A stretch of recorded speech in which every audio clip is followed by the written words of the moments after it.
So, I wrote this. So I feel a little bit out of my water or my depth here because I have only written 5 poems and I took my first creative writing class last fall. So this poem, Chang'e Thinks of Hou-yi on the Mid-Autumn Moon, I wrote during that very first workshop. I wrote it during fall semester because the Mid-Autumn Moon Festival takes place right around my birthday. And at the time I was, in New York, far away from home. And usually I celebrate my birthday with my mom during the festivities and stuff. And so when my assignment was to write a poem, I was like, might as well. So Chang'e Thinks of Hou-yi on the Mid-Autumn Moon. I cut 10 slices into the pomelo skin, careful to keep it in one piece before peeling the smooth rind from the pulp. Then I wear it on my head and think of you. Chang'e, quit it with my hair.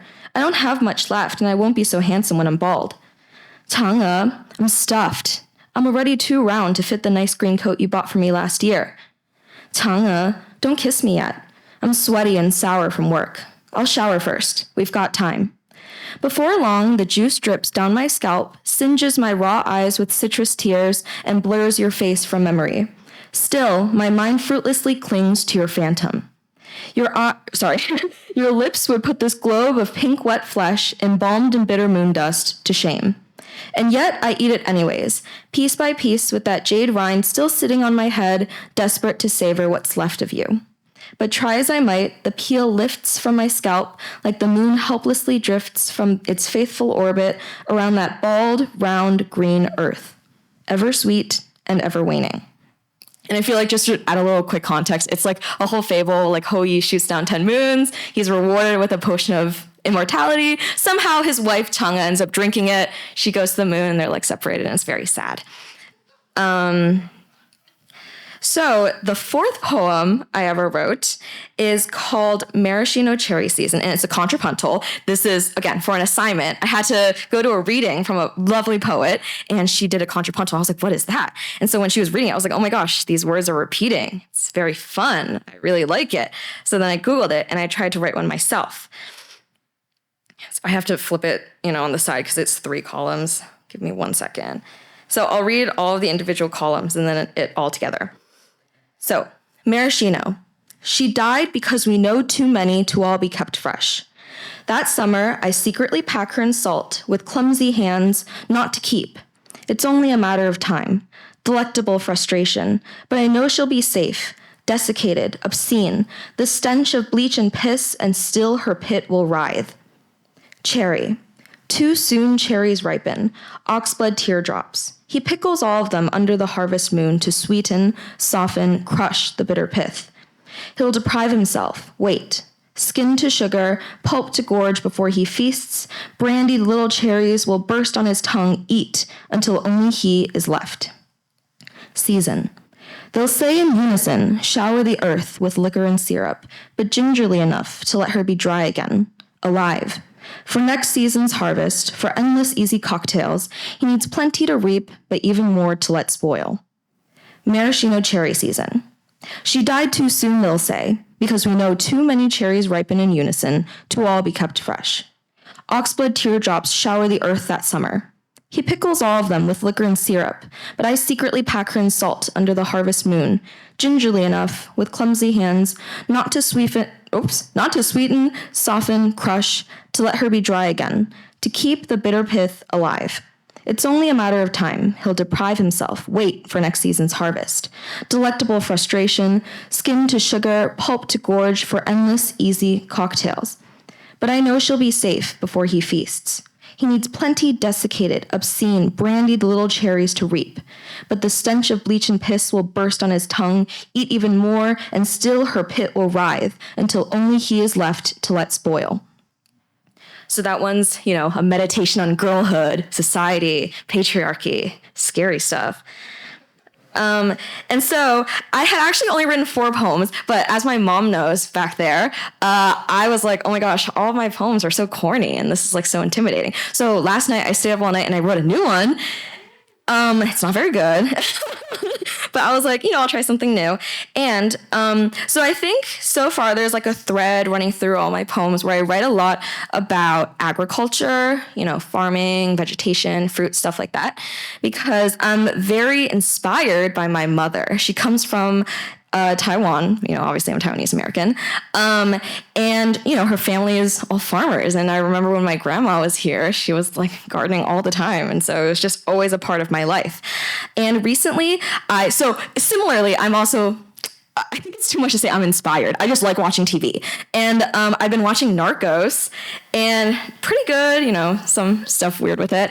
But that just sent me down this really deep Wikipedia, research, what's called deep dive, into how the U.S. has intervened in a lot of South American governments, afraid of Marxism, afraid of socialism, that kind of stuff. And I'm a sophomore in college, so I can't really speak too highly of myself, but I study English and government. So I was like, oh my gosh, this is such an interesting little intersection. So last night I stayed up doing a whole lot of research. The research didn't really amount to much. And I wrote this prose poem, and yeah, here it is. So it's called Mother's Garden at Sunset. Mother is perched over the open window ledge in the new sunroom of her old suburban house, with a Marlboro Red clamped between her lips. It's her fifth of the evening. She is back home from a long day's work, where she studies yeast for cancer, dreams of bread for supper, and tries to count on her fingers just how many years she has left.